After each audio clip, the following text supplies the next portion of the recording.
Imagine opening your eyes in the middle of the night, not because of some sudden noise, not startled by a nightmare, and not because of sleeplessness, but simply because your body knew it was the natural time to awaken. This experience, which might seem odd or even troubling to modern people, was once entirely ordinary.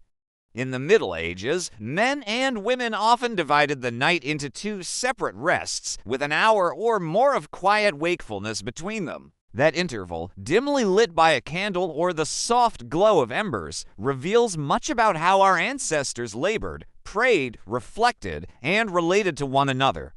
Before industrialization reshaped daily life, the concept of sleeping in one uninterrupted stretch was actually rare.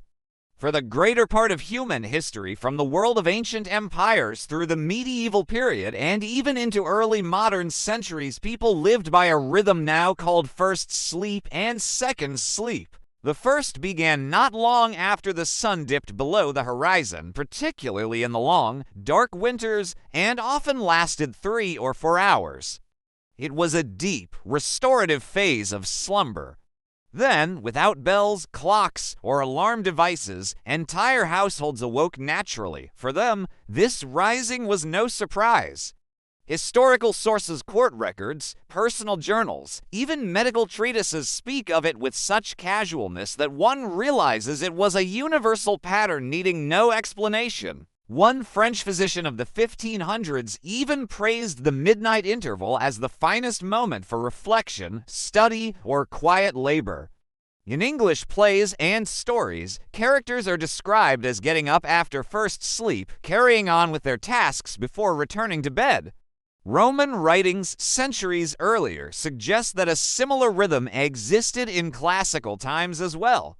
In other words, this wasn't an eccentric medieval invention. It was an age-old human habit, shaped by the length of nights and the limits of technology. Whether you were a peasant working the soil in England, a wealthy merchant in Florence, or a monk cloistered in a monastery, the same two-part structure guided your nights.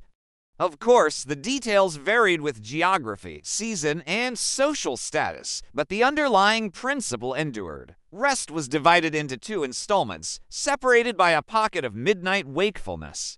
What we today might describe as insomnia, they accepted as life's ordinary pace. In fact, many valued those silent hours of breathing space in the middle of darkness when the rush of existence slowed, when thoughts settled, and when both body and spirit found room for renewal. Before electric lamps, neon signs, and the hum of modern machines, the night truly belonged to the moon, the stars, and the modest flames that humans could coax from tallow, oil, or wood. Light was precious and costly, so most homes remained in shadow. This long companionship with darkness shaped human biology in ways we now understand far better. With no bright bulbs to confuse the brain, melatonin levels rose swiftly, pushing people toward drowsiness not long after dusk. In winters, when nights stretched to 14 hours, dividing rest into 2 manageable blocks was natural. Seasonal rhythms supported this habit. In cold months, first sleep often began before 9 in the evening. In summer, when darkness was brief, the schedule shifted later, yet the idea of segmented sleep persisted. Subscribe and sleep like a baby. Evening itself unfolded predictably. After the day's work ended and the main meal was eaten, doors were bolted against the night. Families lingered by the hearth, finishing small chores, sharing conversation, reciting prayers, or simply sitting in one another's presence until drowsiness called them to their beds. Conditions varied greatly. Farmers might huddle on straw mattresses or wooden frames, sometimes sharing beds for warmth, while nobility enjoyed feather-filled bedding, thick blankets, and curtained canopies. Yet, no matter the station, the first sleep was regarded as the most restorative. Modern science would call it slow-wave sleep deep, healing rest in which memory is strengthened, the body repairs itself, and energy is renewed. People woke from it not groggy, but alert, as if a switch had been flipped. This rising in the middle of the night was not a disruption, but an expectation. Quietly, houses stirred, fires were coaxed back to life. Candles were lit. Then came the in-between hours, strange, liminal moments that belonged neither wholly to night nor morning, neither entirely to work nor to rest. Religion gave these hours special meaning. Midnight was often considered a sacred threshold when prayers were believed to ascend most directly to heaven. Monastic communities shaped their entire routine around such vigils, and sermons urged lay people to embrace the habit as well. Parents tended infants, farmers checked animals, women spun wool or repaired clothing, and men planned tomorrow's labors. But many simply prayed or reflected in stillness, using the time as an inward retreat. Yet the interval was not only for piety, it nurtured intimacy and human connection. Couples often chose this quiet window for closeness, free from the demands of daylight. Families shared whispered stories or confessions.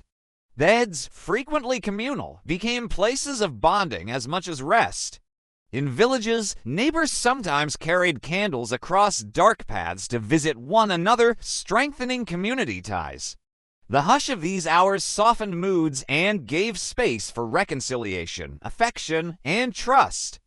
Certain trades treated midnight as the beginning of their workday. Bakers rose to knead dough so bread would be ready at dawn. Millers began turning grain. Night watchmen patrolled against thieves and fires. Farmers rose to tend livestock, especially during lambing or calving seasons. For them, this interval was not leisure but necessity, the hidden engine of rural life. After an hour or two, most people returned to bed for the second sleep. This phase, lighter and dream-filled, carried them toward morning. It eased the body into wakefulness, preparing it for the day's labor. In cold winters, peasants often lingered in bed through the late morning hours, conserving warmth. In summer, second sleep ended earlier, broken by sunlight, birdsong, or the rooster's crow. Town dwellers, bakers, artisans, innkeepers sometimes shortened this second rest, but for the majority, it remained the natural conclusion of the night. This segmented rhythm endured for centuries, reinforced by both medical theories and religious guidance. Physicians, following classical authorities, advised that sleep soon after supper aided digestion, while the midnight waking allowed the body to settle before further rest. Preachers praised the practice as spiritually fruitful, urging prayers in the dark stillness. Dreams before the waking were often thought symbolic and mysterious, while those before dawn were considered more grounded, even prophetic. Thus, the system of first and second sleep was not just practical. It was considered healthy, spiritually enriching, and divinely approved. By the 18th and 19th centuries, however, this old rhythm began to unravel. Artificial light spread first more affordable candles and oil lamps, then gas, and finally electricity. Evenings grew longer and busier, filled with social gatherings, theater performances, coffee houses, and taverns. People went to bed later, compressing their rest into a single block.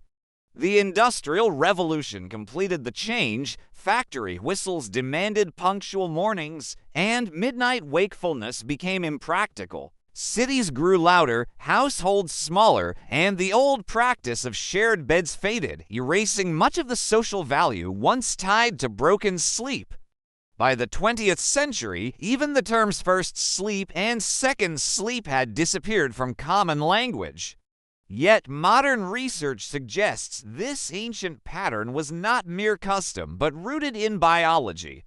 Studies in which people live without artificial light show them slipping naturally into segmented sleep, falling asleep not long after dusk, waking for an hour in the night, and then returning to bed. What we now call insomnia may actually be the body's older rhythm, echoing through us even today.